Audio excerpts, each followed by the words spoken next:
As-salaam wa-alaikum, brothers and sisters. Welcome to Year 6 of the 17 Verses podcast. I'm your host, Maher Haq. In this podcast, we take a small selection from the Qur'an every day and recite it to you in plain English, so you can get a small slice of God's word while you go about your day.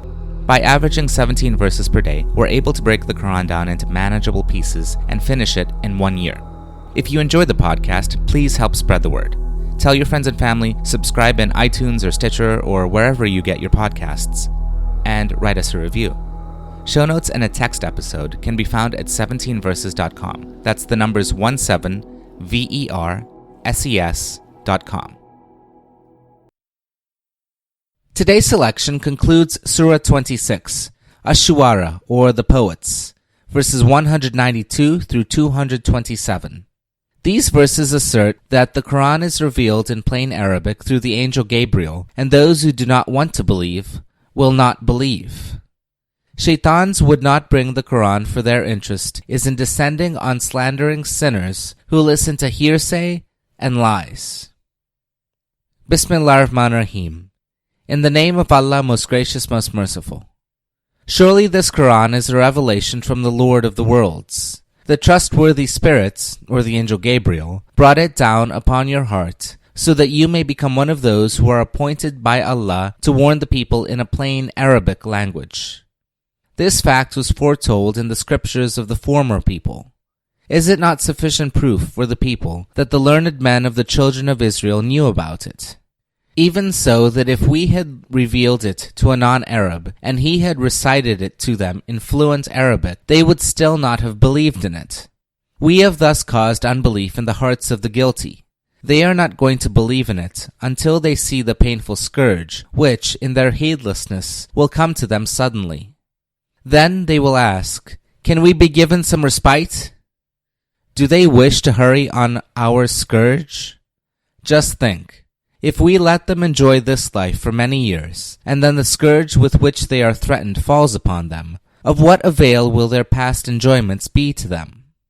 Never have we destroyed a population to whom we did not send warners.